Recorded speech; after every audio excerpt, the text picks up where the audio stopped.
Welcome back to the channel. My name is Brad and SuperCoach Pro. Today's video we are doing the second edition of my team just before the practice matches happen on Wednesday this week. So expand the side. Jake Lloyd hasn't moved from my defense there, as you can see there. I just think he'll take majority of kickouts this year. He'll probably share them with Brendan Campbell. I just think he's a safe bet to go 105, 110 this year. And last year I didn't have him all year, and I think that hurt me in the end. So I'm not making that same mistake, and he's probably at the cheapest price he's been for a while in season starting. Dawson's an interesting one. He's my Aaron Hall swap. Hall, if you don't already know, had a hamstring complaint.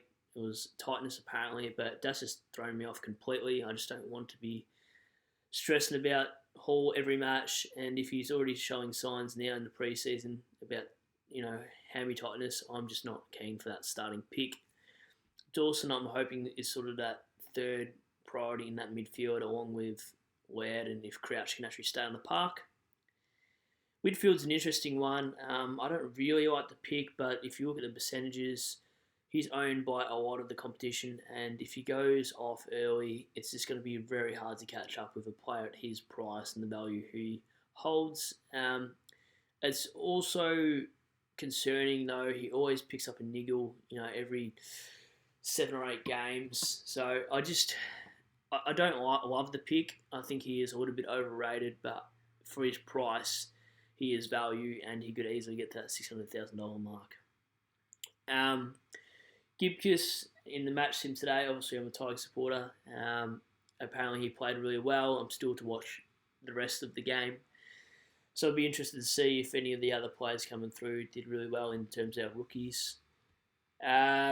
Josh Sin apparently in match intra-club played really well the other day, and he might be a round 1 starter. Same with O'Driscoll from Freo.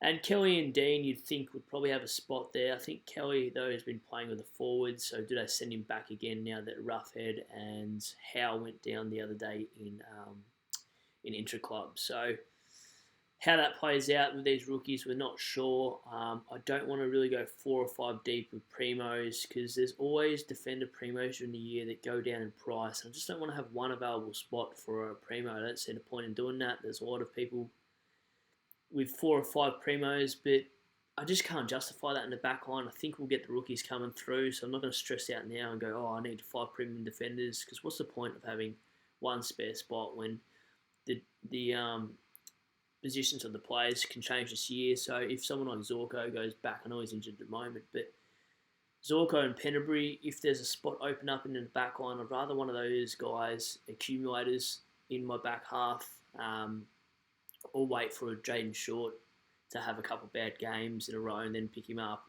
Just something like that. So I've stuck with that structure, as you can see, 3, 4, 3 and 2. I think we will get the rookies coming through for sure. McRae and Steele, they haven't left my side since day dot. McRae, we don't really need to speak about him. He's just so consistent. Steele, I think, will probably win the Brownlow this year. So I had him in the back half of the year. I picked him up really cheap when he had a couple low games. And from then onwards, he just absolutely smashed out the park. And took Miller, same reason as Steele. I watched a lot of Gold Coast games, which you're probably thinking, why would you do that to yourself? But if you watch games with Gold Coast, Took Miller just carried that team, going contest to contest. Greenwood's not there anymore, so it means Rao probably has to get a little bit more of the ball, but I just don't think it affects Miller at all. And now with their ruck situation, Witts is back, so I think they'll at least get some tap to advantage to Miller a little bit more. So last year Gold Coast didn't have a ruckman, and he still scored really high, so that's how I'm looking at it. There's a little bit of pod. I don't want Clayton Oliver because they've got Giants in the early rounds, I think round 5 maybe, or something like that. Or maybe is that Took. But just Took's untaggable. If you watch Took games, you just can't really tag the guy. He's got so much tank that good luck trying to stop him. Neil, I'm hoping, goes off the chain like he did in his Brownlow year. I'm not expecting 130. If he can get 115, 120 for his price and just sort of be that M4, I'll be happy with that. Berry, I think he can average 90 and get to 450, 480k this year for sure and score good points. Well, Francis and Dacos have to be the two rookies you 100% start. I'd be surprised if they were in less than 80% ownership by round one, because they should just be almost 100%, to be honest. Ward, Stephenson and Hobbs, I've heard good things about. Gold Coast bloke could be a smoker to start. I'm not, banking on these 102k players to actually get games, hence why I've spent up on the bench. So if I do need to adjust prices, I've got a lot of expensive rookies and I can grab a couple 123k players in the back half or the forward half, wherever I need them. Darcy really concerns me. I don't really want to go Gawn, but if Darcy has another injury mishap, as he did during the week, I think I might actually go Gawn. Nat Nui could be okay, but just don't trust his body. I know he played 22 last year, and I'm just not going to pick Braden Bruce. I think he's an absolute trap. If he goes down round 3 or if he gets dropped round 3, who are you trading him to? You're going to waste your first 3 trades on that trade boost just to adjust your side, and then your 3 trades down. It's just not worth it. So for me, it's either Grundy and Gawn or Grundy Darcy or worst case scenario, Grundy Nat Nui if you really trust it. But I don't. This guy, I'm really hoping is actually my loophole for the early rounds. I hope he doesn't get named. I want a North loophole in the ruck line, and it's kind of pointless having him here because I'm not going to pick English or who's the other guy, Luke Jackson, to do any sort of swap if Darcy did go down, which I could do.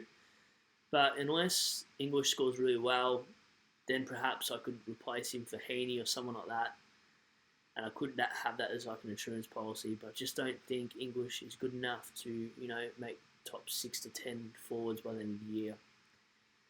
Dunkley for me is a certain starter. I've dislocated my shoulder in footy as well in round 2 seasons ago now. I'm 30, so I can understand why people not want to pick him, but you look at his scores in the back half and they are pretty bad. But that's because that dislocation really affected him. Losing my voice midway through the video isn't ideal. Anyway, I think Dunkley will be fine. I think he'll probably actually finish F1, to be honest. I absolutely hate Heaney. And if you watch SuperCoach George and the other guys around that sort of channel, they're all banking on Heaney to do something. And there's just no other good players in that forward line. Duncan's injured again with his calf. I'd love Duncan there instead. Butters in the match sim played really well apparently, so I'll take their word for it. Dusty I don't want. He's got an adductor sort of strain at the moment, and I just don't know how much game time he'll play early on for me to lock him in. So the forward line's really hard. I could downgrade Heaney to someone like Rayner, which I've had in my side multiple times. I just want to see Rayner in the practice matches go above 85 or even 80 just for me to go, all right, I'm going to pick him. But Heaney can average well. He's very much like Whitfield. They can score really, really well, and then they can just get injured midway through a game. So they concern me as picks. Canelio, we've heard enough about him. Just lock him in. Same with Curnow. You only need these guys at 200 and something thousand to have 5 or 6 decent games and then sell them. So people picking prone players at 200k, you don't need to hold on to them for the season. You can just get rid of them.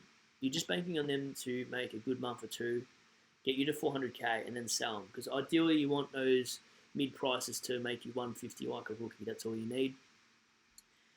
This boy in the forward line, Adelaide, I think it was their first round pick. Apparently, he's going to get games early. And McGuinness, he's one to watch. I mean, there's a lot of Hawthorn young kids going through there. He's been one of them that's been taught to get games and minutes.